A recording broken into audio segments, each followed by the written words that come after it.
Good morning, all you sick degenerates out there. Excited for a Cleveland Browns, Pittsburgh Steelers Thursday night over under 38 showdown slate. If you are one of those people watching us right now, you're one of our people. We're very excited to be here for what will be certainly the least exciting, whatever, a great game for Thursday Night Football. Cody, how you doing here? You know, Adam was a full 3.9. I think the chat was bricked up. The chat was also stoned out of its mind for Chargers Chiefs last week, a 54.5 point total. Justin Herbert, Patrick Mahomes. Adam's gone. Chat's quiet. We need to get up for this game, a 38.5 point total. But this is where our bread is buttered for showdown, man. I mean, I put it in the article. The real showdown OGs know what this game is about. This is what we live and breathe for, buddy. Yeah, Adam saw Trubisky, Brissett, and texted or slacked Cody and I at the side. He's like, "You guys got this one, right?" And so, no, but this is.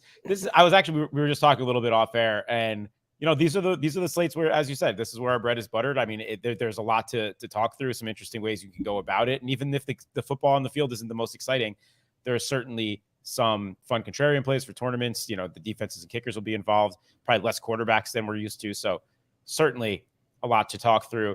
I'll throw it to you just off the top. Let's talk some macro on this slate. What do we do on these low over-unders, what we're expecting to be a little bit of an uglier game environment?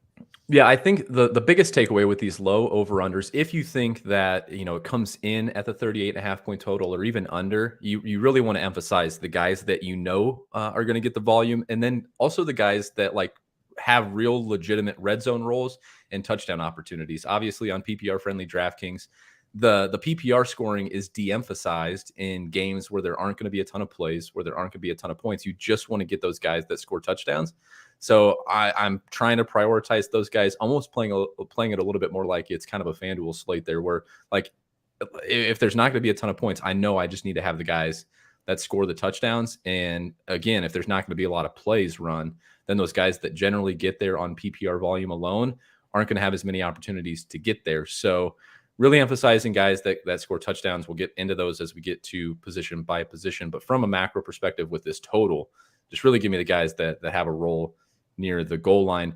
The other thing that I wanted to touch on because of this total and the 4.5 point spread and the fact that it is a Mitch Trubisky slate, and this offense has looked completely inept through the first 2 weeks of the season, to the point where players are bitching to Matt Canada and taking veiled shots at Trubisky already.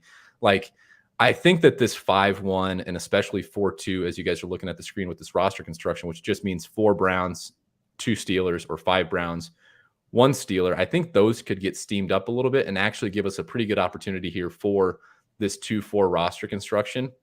And I'm hand building a few lineups tonight in kind of the mid to higher stakes stuff. I won't be doing an MME set, but I really want to emphasize getting a couple of these 2-4 lineups, because if we think that this offense isn't as bad as it's shown through the first 2 weeks, and we think that Cleveland's going to be popular, we think Cleveland's DST is going to be popular, I want to flip the script, because in theory, this Pittsburgh offense should be more fantasy friendly than the Browns. They just got to start sustaining drives. They got to find the end zone. They've been one of the worst at doing both of those things through the first 2 weeks.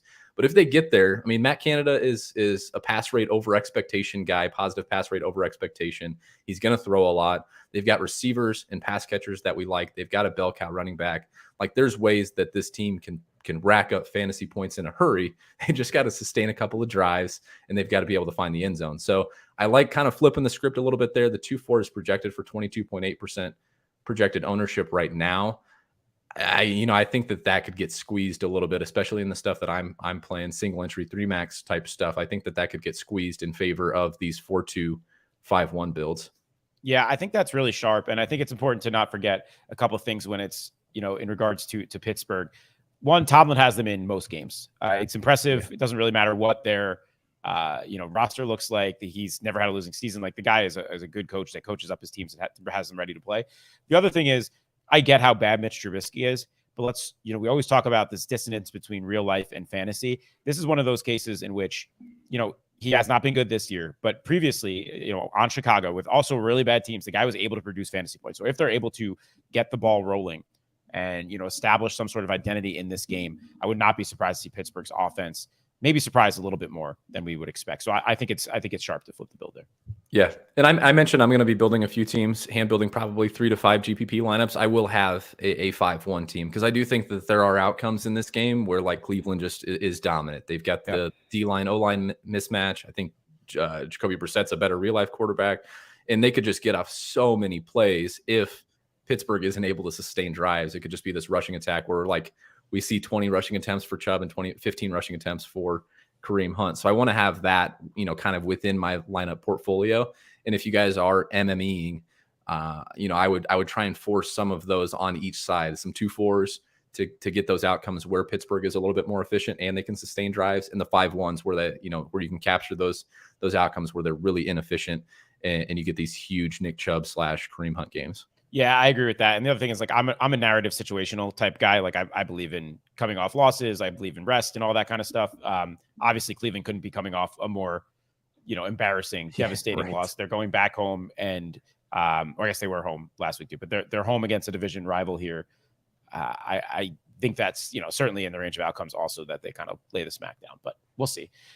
My guess is it stays close and it's somewhere around that over under. I think Vegas is sharp on this one, but 4.5 point spread right now for Cleveland. They're that's pretty big, for this game, I would say. All right, agreed. Let's talk quarterbacks.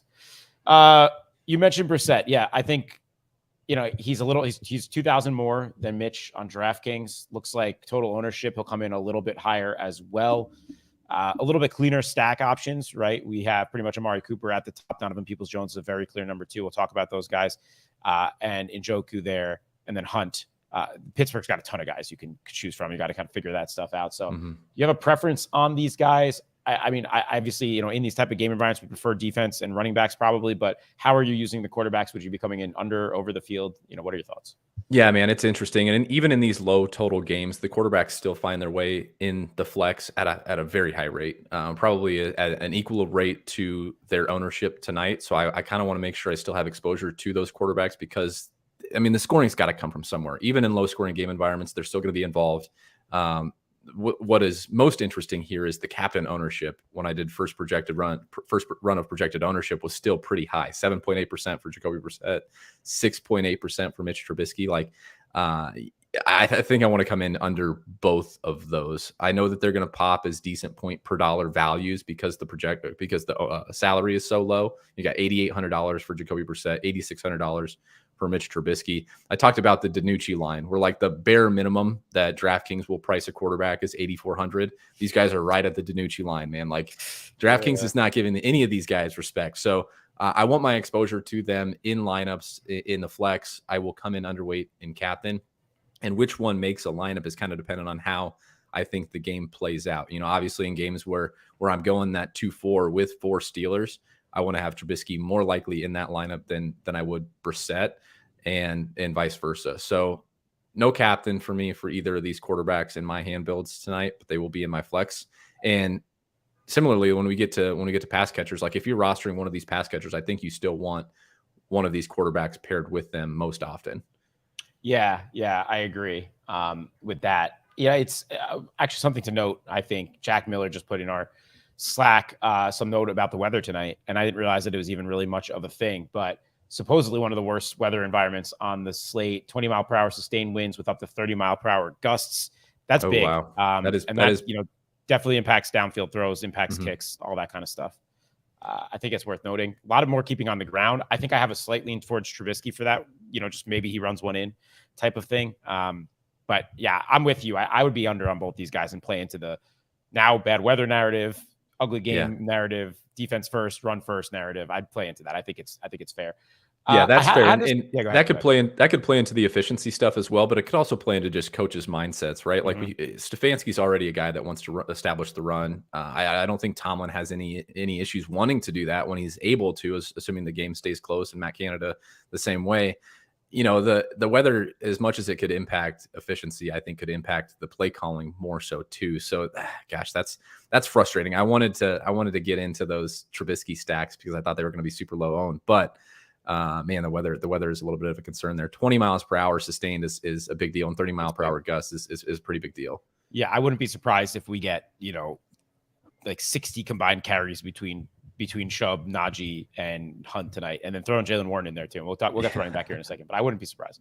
And then some, design runs for the quarterbacks too. So I wouldn't rule it out. I mean, there's also a chance. The other reason I said I was maybe a little bit more into Trubisky than Brissett is I don't think Cleveland will have any issue getting pressure on Mitchell. He might be forced to scramble a lot. On top of the fact that I think there's in the range of outcomes that he rushes one in. I have a slight lean towards Mitch for quarterbacks for me tonight, plus a little bit less owned. So if you are, that's my thought. Because I don't love playing both these guys in the same lineup very much. Yeah, I do agree. You're asking for a lot there because obviously they're going to have to support some skill position players too. You're asking for quite a bit if you want both of those guys in the same lineup. I do agree with that. I think cash games, I would be okay with it because of just kind of the floor that you get there. But certainly in large field tournaments especially, would be trying to avoid both of those in the same lineup where I can. I had one question written down, and if it's so dumb, then feel free to just call me an idiot. Would you ever play Kenny Pickett if you were like 150ing? I guess the narrative is either Mitch gets hurt, or it's the same as like playing a backup, like a running back 3 or something like that. Like Mitch gets hurt, or that they're getting beat down so bad.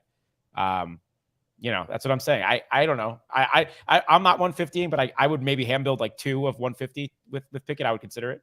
This goes back to like how long would it take for you to realize your expected value, and if you could play. I think I got asked this question by Liam, who won Best Ball Mania 2, and if you win Best Ball Mania 2, maybe you've got the bankroll to be able to do this type of thing, or $1 million. You win $1 million like Gary did. But I think you have to play for so long to realize your expected value over so many slates that like I think it's probably a plus EV proposition. It's just you're never going to realize that, right? Like even if you get the nut outcome where like Trubisky is so bad, or God forbid he got hurt early, like you still have to surround Kenny Pickett with the stone nuts in order to capitalize, because you have to get first in these tournaments.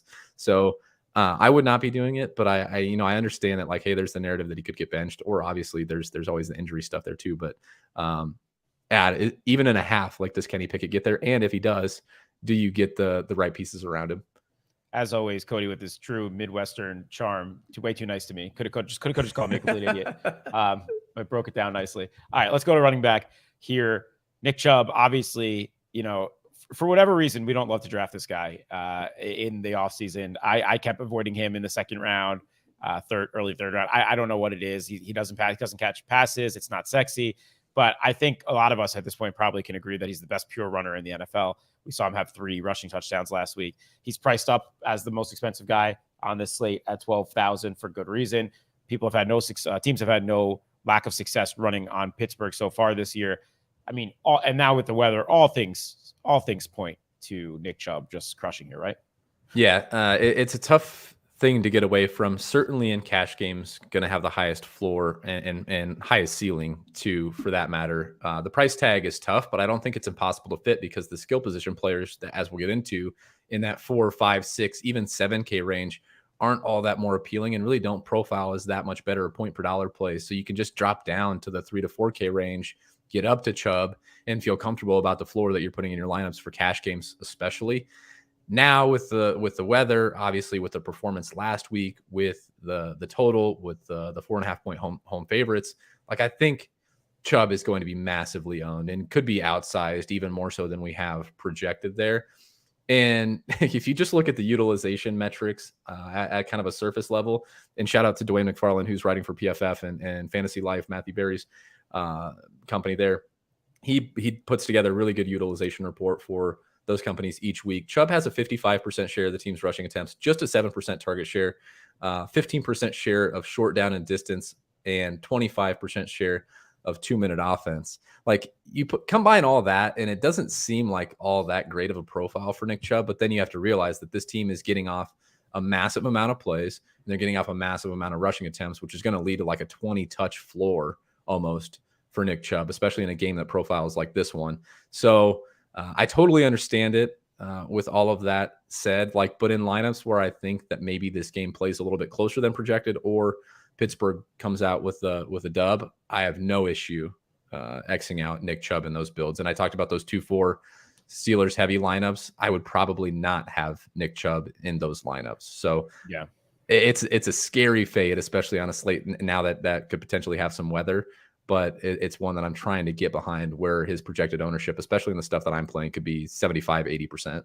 Yeah, the Chubb efficiency is insane. Yeah. How efficient he is on the ground. It really is. But yeah, I mean, you could talk yourself into it as a GPP guy. You see the ownership, one. Two, you could talk yourself into now, especially also with the weather, as you mentioned, that the Steelers just say, we dare you to pass on us, right? And they just stack the box on every single play and make them beat them through the air. It would be a very viable strategy for a defensive coordinator tonight, I think. So I think you can talk yourself into that. Yeah, I don't know what I would do. I'd probably come in under just given that ownership. But it's a scary fade. Before we talk about Najee, who's the next most expensive guy, I think let's stick to this Cleveland backfield. So Kareem Hunt, I think we've all been impressed with the role so far this year. Obviously, there was all that trade talk in the offseason. We were drafting Dearness Johnson in the 18th rounds of best ball drafts in anticipation, and we've seen none of that. Dearness Johnson hasn't been involved at all. It's been all Kareem Hunt and Nick Chubb. Hunt's been right back involved in his high passing game role. We've seen him get in the end zone a couple times this year. I don't even think I have to ask you, would you play Hunt and Chubb together? Because I think that's an easy yes for sure. No reason not to. But, do you like Hunt better in a vacuum than Chubb possibly on the slate with much less ownership and, a lot of salary saving? You're muted. At least I think you're muted. Yeah. I do. And you hit on two big points. The salary, which I think can be meaningful in those lineups where you do want to jam in some of those Steelers pass catchers or, additional Cleveland pass catchers, as we'll get into. But the salary down and the projected ownership down. And if there's a guy that I think could potentially get squeezed, it might be Hunt. Although now people might just do this thing where they just jam in the running backs if we're that concerned about weather. But I think the ownership is going to remain in check. The salary is nice, and we've seen Hunt have these massive, massive games, and he can get there in a variety of scripts too. He's not going to be completely ruled out of the offense when they're playing with the lead. He's still going to get his he's going to get his portion of the early down work, but he's definitely going to be involved in short down and distance and long down and distance and 2-minute offense, those high value touches where he can rack up points quickly. And definitely in those game scripts where I think the Steelers come out victorious, I'm more interested in Hunt because I think his role's more valuable in those situations. So I love Hunt a lot. You hit on one big thing too. If you want to play Chubb and eat into that ownership, one way to do it in a unique way is to just pair him with Kareem Hunt. Like I mentioned off the front, there's a scenario where Chubb gets 20 plus touches, goes over the century mark, and has a touchdown, and Kareem Hunt gets there too. So I love doing that. I think it will be extremely, extremely unique because you're tying up, $20,000 of your 50K salary cap in doing that. So I love playing them together as a way to get unique and as a way to still play Chubb. Yeah, and goes without saying, but just on FanDuel over here, obviously without the full point PPR, I think Chubb is more appealing over there to eat into chalk, while Hunt, you're not getting that baseline, especially if it's going to be a lot of check down, which I wouldn't be surprised to see today also. You like Hunt better on DraftKings. For sure. All right, Pittsburgh guys. Najee, man, I don't know why they rushed him out there in week 1 when it was so obvious that he could re-aggravate that ankle injury. I don't know how healthy he is, but the workload still remains pretty elite. I don't know. I'm just not the biggest Najee guy, but I on a game like this, I'd also be scared to fade. We saw a 14 catch performance last year. The guy has a pretty decent floor, I'd say. Yeah, I agree. And I am equally scared of the Najee fade too, although I think the ownership is going to be a little bit better on him and could see that coming in a little bit less than projected, given, kind of how I think the field is going to expect this game to play out. The role is, still been pretty good for Najee. We've seen Jaylen Warren work in a little bit more than anticipated in some of those long down and distance plus 2-minute snaps. But, Najee's still out there for 46% of the routes, got a 12% target share. We could easily see that spike as we have last year. This offense really isn't playing all that much differently than it did under Ben Roethlisberger. Taking a few deep shots, but they haven't been successful. I think they still want to play this kind of low ADOT, get the ball in the hands of their playmakers and let them go. Najee's certainly one of those playmakers. Short week, been banged up dealing with the ankle or Liz Frank injury, whatever it was. It's a little bit concerning, but again, in those 2-4 Steelers heavy lineups, I'm way more interested in Najee there, and the price tag's fairly nice on him. Yeah. I don't have much to add there. I mean, on the other side of him, or his backup in Jaylen Warren, I think is a sharp enough play tonight at 3,200. The difference between going to that over like a Kenny Pickett, obviously, and then as you get even lower, you could take potentially, if this game really is ugly, you could take those cheap guys and get 1s, 2s, 3s, and potentially that be the nuts if the game is really, really bad. So I think Warren makes some sense if you think that, the Najee re-aggravation thing is real. Plus, I think Warren will get some of his own carries regardless. Yeah, there's plenty of outs for Warren to get there, and he really doesn't have to do that much. As you'll see as we get into pass catchers with wide receivers and tight ends, like there's not a whole lot down there. Generally, we have these slates, and certainly with the Chiefs and Chargers slates, we had multiple guys sub 3K that we felt reasonably okay putting in our lineups. We talked about Jody Fortson and Noah Gray. Justin Watson ended up being the guy that got there, but we had so many options to play in that game. Trey McKitty was one. We don't have those like pure dart throw / punt type of guys. And really all we need from Jaylen Warren at 3,200 is to kind of outscore that tier of DST / kicker that are right there at 36, 38, 4K. And in the right game scripts, and of course, if Najee, God forbid, re-aggravates the injury or goes down, there's plenty of paths for Warren to get there. He's been the guy that's been most involved in the long down and distance / 2-minute snaps. So he is getting some of those true pass down snaps. And if that's the case, if they fall behind, you could see plenty of Mitch Trubisky dump offs to Jaylen Warren. So I like that as a play there. And I don't think he's going to garner much ownership because the $3,200 price tag, if we're being honest, is a little bit too high for him. Yep. Yeah, that's fair. He is sharp, I think, in all those scenarios for sure. Mm-hmm. And when you put it that way, when it's a direct pivot to the popular DST kicker stuff, it makes a lot of sense, especially for tournaments. All right, wide receiver. I'm sorting by ownership here. I'm going to sort by projection as well, which still Deontay Johnson up top by a good bit. He's got almost 2 points higher median projection than the next highest guy in Amari Cooper. Almost 52% total own with a 12% in the captain. It's a lot for a team that has a bunch of different targets.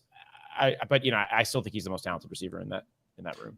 Yeah, and obviously has paths to getting there with a PPR friendly scoring environment. He's the guy that's going to get all these short 8-out targets. Has still been a target monster. Doesn't matter if it's Ben Roethlisberger. Doesn't matter if it's Mitch Trubisky. I wouldn't imagine it would matter much if Kenny Pickett came in. He's just shown an ability over the course of his career to earn targets, and I expect that to continue going forward.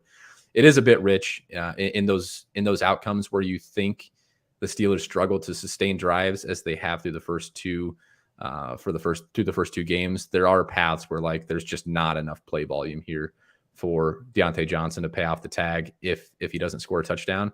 So I like flipping it down there to Amari Cooper, who's $200 more expensive, projects worse at a baseline level, but is clearly the wide receiver one for his own team.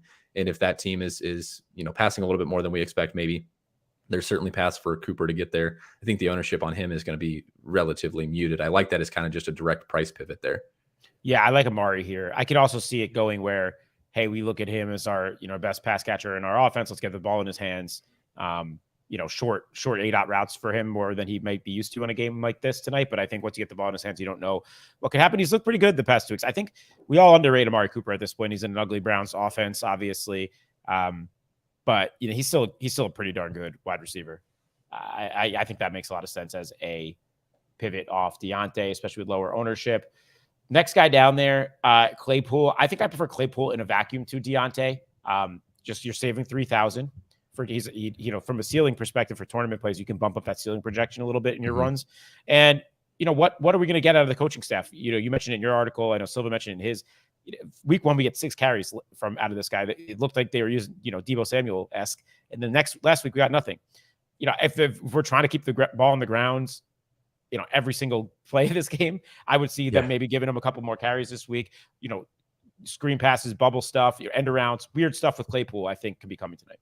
And Claypool has had high value carries in his bag for not just this season, but last season. I know he got the carry inside the 5-yard line in week 1. It was so confusing to see him not even utilized at all in that role, to get 6 carries in week 1 and then nothing in week 2. Now maybe coming off a short week with Najee still a little bit dinged up, maybe and the wind being a concern, maybe there is some paths to Claypool getting more of those touches.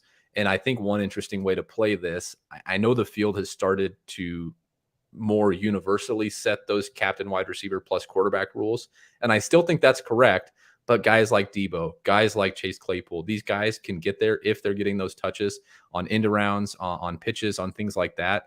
Then you can play captain Chase Claypool without Mitch Trubisky, I think, comfortably on a slate like this, especially if we expect that rushing workload from week 1 to return in any form. So I like that as kind of a GPP play there. the universe is sending us a sign. So if anyone, just in case anyone needed to make a decision on tonight, listen to universe. Yeah. All right. Going down the list there, DPJ, very clearly their number 2 receiver. That was another kind of thing in the preseason that kind of established itself. I'm bullish on David Bell as a talent, but it has not really been able to emerge there at all. DPJ is pretty good. He's not a bad player. He gets red zone looks sometimes. I know he had a red zone target. Was week 1. I'm not sure about last week, but I just don't love investing into these set receivers. But yeah, I prefer Amari in a vacuum, but DPJ will be out on the field pretty much in all 2 receiver sets. So yeah, I mean, sometimes that's all you can say for these guys is, hey, they're going to be out on the field for almost 100% of the snaps, and that's about as bullish as a case you can make. The one thing that's concerning with DPJ, and like coming into this slate, I wanted to be higher than market on DPJ, just given the role from week 1 and week 2. I mean, I think if this offense has to pass, he's certainly going to be more involved. I think he's a pretty talented guy, but as you see here with the projections and with the price tags on these guys, it's not Green Bay-esque where all of those wide receivers were just overpriced for their base projection.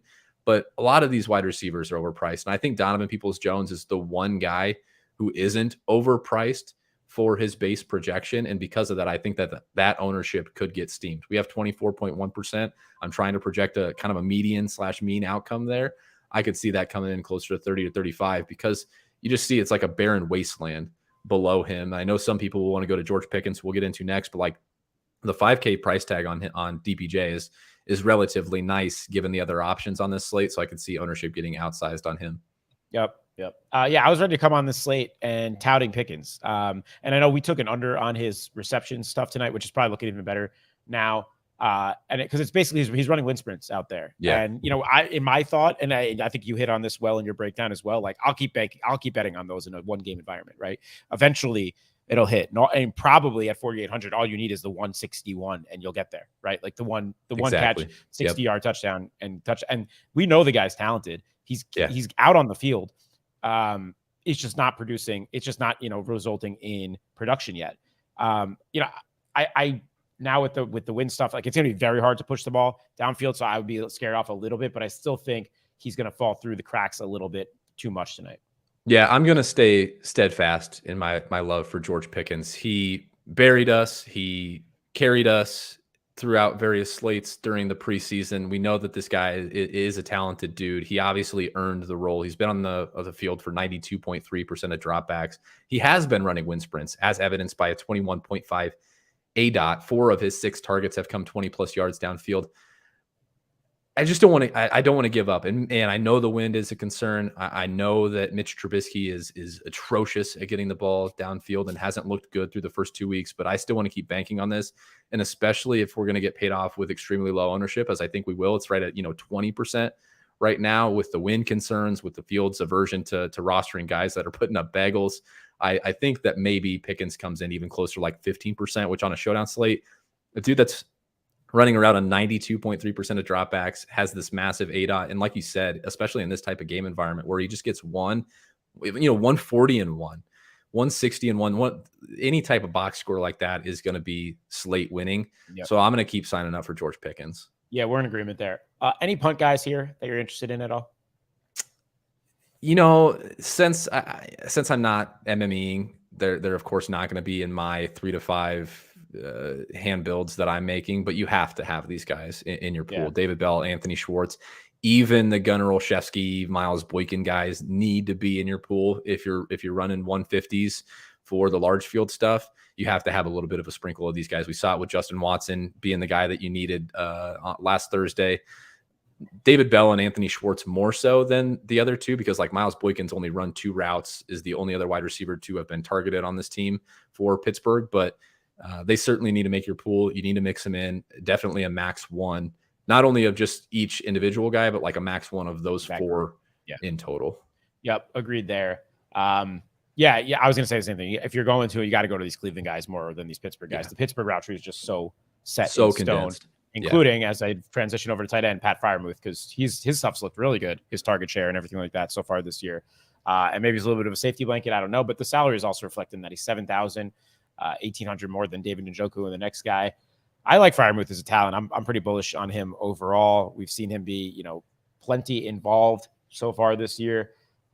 Would you play these guys around the field, and any interest in even, captain on a Freiermuth type guy? Yeah, I wanted to ask your take, because if you click both wide receiver and tight end, I think one interesting kind of micro decision point on this slate is Pat Freiermuth versus Chase Claypool. And when I was kind of manually adjusting, I've got an algorithm obviously that spits out what the projected ownership should be. And as I'm kind of going through and manually editing these, it was tough for me to say, like, man, is the field going to play Chase Claypool around the same amount as Pat Freiermuth? Is it going to be more? Is it going to be way less? So as you see there, we came in 31.9% total ownership on Freiermuth, 30.3 on Claypool. I could see it going any way, because the $800 savings might be enough for some people to get down to Claypool. But Freiermuth has produced. He's got the target share. He's got the air yard share. It seems like he's got a rapport, at least as of right now, with Mitch Trubisky. So I could see the field go in there at an even higher rate than we're projecting. What are your takes there just on ownership? Yeah, that's a good point. For me, I prefer Claypool. It's this right here. It's the ceiling projection, right? That's all I'm caring about really in tournaments. And it's not as much on a main slate. And I wrote about this in the leverage column a couple weeks ago, like the true importance of ceiling. It's a little bit different on a showdown, I think. Obviously you're going to need the correct ceiling plays, but it's not, the absolute determining factor here. But, when it's that big of a gap, 14.7 to 13.1 around the same ownership, I could see, it depends. Like, if people are playing both defenses a lot and have the salary to get up to Freiermuth, I could see people just wanting to spend that salary and going to Pat, who also probably has a higher floor. And you can see that with his median projection being a little bit higher. But when you see the difference in both price and ceiling projection, my lean would be go to Claypool. I do think you're right, though, that Freiermuth might have a touch more ownership. Okay, cool. Then I'm with you 100%. Yeah, if you just look at that kind of micro decision there, like Claypool, $800 cheaper, higher ceiling, lower ownership, and potential that he gets squeezed, I'm way more into Claypool there. If you're going cash game route and you need one of these pass catchers just to complete a roster, I don't know if I would be crazy about this range. I would be trying to kind of fit in the guys that we can project safer volume for, but Freiermuth is certainly the safer option there. I know there's a 0.6 difference in their base projection, but just based off of what we've seen through the first 2 weeks with Freiermuth's usage and his rapport with Trubisky, I would much rather roster that in a cash game. But hey, in these tournaments, we're obviously, as Gary alluded to, chasing upside. Give me Claypool for cheaper, less ownership, and higher ceiling. Yeah. All right. Njoku, only 6 targets so far on the season, but played a lot in week 2. I'm taking this from Evans columns. More week 2 snaps than any other Browns non-quarterback skill player, 94%.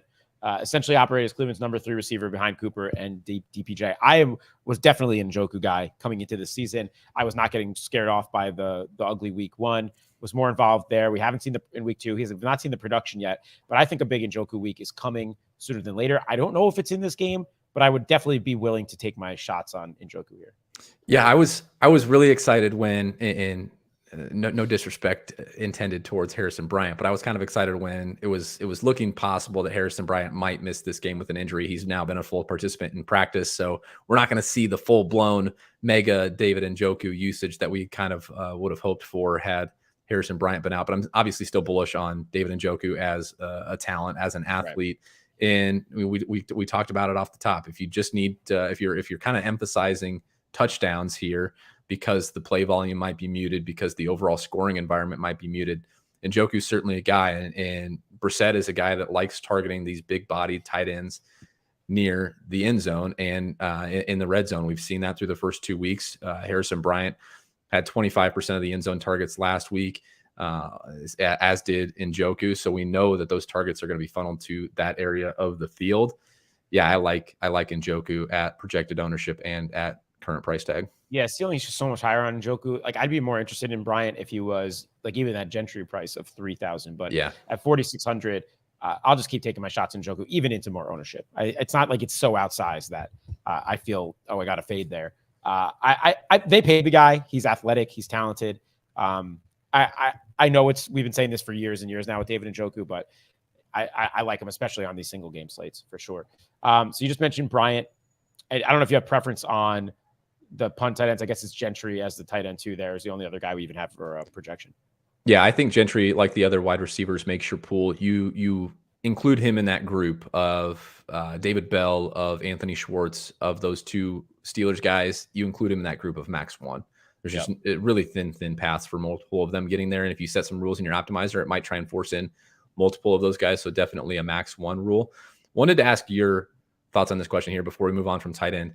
13.1 median or 13.1 ceiling on a 10.9 median. As you can see there, David Njoku's got a 7.4 median with a 13.2 ceiling. I think that just speaks to the range of outcomes that we're projecting for these two individual players. Like David Njoku has plenty of zeros in his range, but plenty of these big eruption multi-touchdown spots. We're not saying that Freiermuth doesn't either. It's just that he's more likely to land closer to that median. Is that kind of your takeaway on that? Yeah, totally. And keep in mind, the ceiling projections are an 80th percentile outcome. If we were to give you 100 percentile outcomes, all your runs would be crazy screwed up if you use ceiling projection. Right. So, feel free if you like Freiermuth more in a vacuum than we do as or whatever that the projection does, you can always boost that up a little bit. But I think it makes sense as Freiermuth is kind of like that high floor player that will need 2 touchdowns to really hit a massive ceiling, but he's going to get peppered with some volume and the floor is decent. So I think the median makes sense with the ceiling there for sure. Yeah, definitely. And I also think Njoku has more like actual blow up games in his repertoire than Freiermuth does. Like I think, and Freiermuth's got more real target competition also. So there's a lot of reasons there for sure. All right, let's go to everyone's favorite topic on showdowns, DST kickers. I was saying to you before the show, certainly seems like more of a DST week. And for me, like I don't love playing these things as much. It's just hard for me to click naturally on the DST side of things, even though I know it wins showdown a lot. We're still not doing DSTs in captains though, right, Cody? Even though it looks like you might want to tonight. Yeah, no DST and captain. I think they're going to project well from a base perspective, and that's just going to force ownership up. And what's going to happen is you're going to see Browns DST way over-owned in captain as a means to fit in Nick Chubb and as a means to fit in some of the quarterbacks and as a means to fit in Deontay Johnson. Like you're just going to see that $3,800 price tag forced into the captain spot at a way too high a rate tonight. We've got 5.1% projected. Would not be shocked to see it coming even closer to 9%. 10%. If that's what buries us tonight, fellas, that's what buries us. We just move on to Sunday Night Football. But I do have plenty of interest in both of these defenses in the flex spot, just out of necessity. You see there, like it's Browns DST, it's Chris Boswell, Cade York, and Steelers DST, and then there's no one really even that close in terms of price, and certainly no one cheaper that projects even close to as well, and that has like reasonable paths to outscoring them. So both DSTs and kickers are a necessity on this slate tonight. I think I'm still implementing my max 2 rule of this entire group of 4. So I will not have a lineup that's got, for example, Browns DST, Cade York, and Chris Boswell. I will be grouping that out. And again, if that's what beats me, that's what beats me. But just here to say that, yeah, it's okay to roster these guys in flex tonight and play into a little bit of ownership. Yep, I feel the same way. I think I would come in over on the Browns defense in my flex spot, probably. I mean, it's Myles Garrett against this putrid offensive line. They're at home. It's division. They'll get up. The Browns, I get that they blew that lead to the Jets, but their defense overall, I think, is still solid personnel wise. Yeah, I mean, I'd be certainly interested there. Pittsburgh's defense too. It's just, especially when you take into account their price, it's crazy that they're more expensive than Cleveland here. But yeah, I'm with you on the max 2 of it all, but I would play any of these combinations together, basically. Definitely.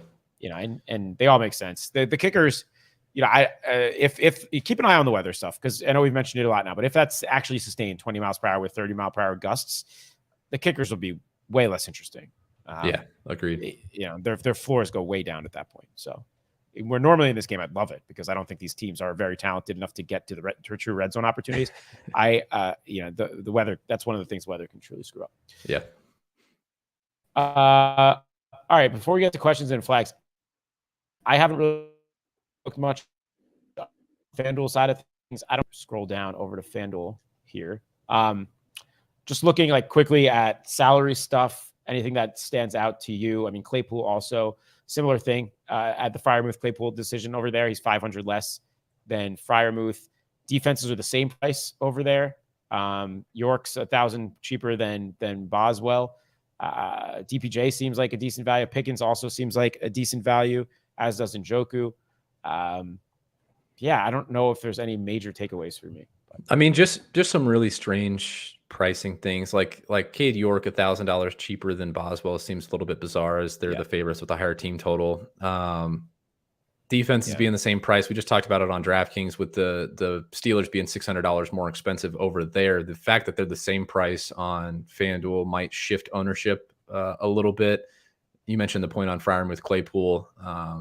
That's an interesting it's kind of this almost the exact same decision point over there. I think Deontay Johnson's $12,000 price tag might force up ownership, even though his skill set is more suited to PPR friendly sites like DraftKings. And then Kareem Hunt is pricey, real expensive over there. And while I don't like that from a baseline perspective, I do like it that it will probably keep his ownership in check. 13K is steep for Kareem Hunt over there. So you're going to get a really low owned Kareem Hunt on FanDuel, I believe. Yeah, he's my GPP flag plan over there just because of that number. I think you'll be able to get him low owned. Our first ever FanDuel so bad. Yeah, so bad it's good play. Yep. I don't think I've ever done that for FanDuel, but I have 13K is a bad price tag for Kareem Hunt, and it's so bad that it makes him a good play. You want to touch on this question at all? I don't know if we talked on this a little bit at the top, but we quarterbacks in general this week. I mentioned I don't love both of them in the same lineup. Do you still feel this way tonight about using at least one quarterback in most lineups? Yeah, the data is still solid because you have to think about like how does a quarterback not land in at least the top 6 of overall scorers, because if that's the case, then you have skill position players that are outproducing them, you have defenses that are outproducing them and things of that nature. So the data is still solid. If you think it's really, really ugly where it's like 3 running backs get there and 2 DSTs and maybe 1 pass catcher gets there, then certainly. But again, I've talked about I'm hand building a few lineups tonight. All of my lineups will have a quarterback, and I just think it's so likely that they land in the top 1% lineup, even in ugly environments like this one. I still think that they're likely to get there. Yeah, I agree.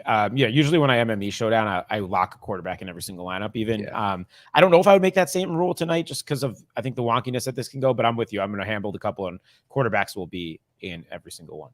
And this could be an outlier type of ugly game, especially if the weather is bad. I know we seem to have belabored that point at this point, but if the weather is as bad as projected, if the offenses or just the quarterbacks in general are as bad as we've seen through the first 2 weeks, then you can certainly see outcomes where it is Najee and Kareem Hunt and Nick Chubb and both DSTs and maybe one of the wide receivers gets there.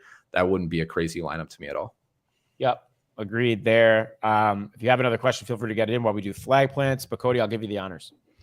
Yeah, man. I've talked about this guy plenty. I talked about him a lot in the article. The weather is clearly a concern, especially with the way that I project this guy to score his points. But I'm not going to let the 20 mile an hour sustained winds get me off of my guy George Pickens, a guy that we talked about so much in the preseason. Truly earned an every down role, running around on 92.3% of Mitch Trubisky's dropbacks. Has been targeted 4 of his 6 targets.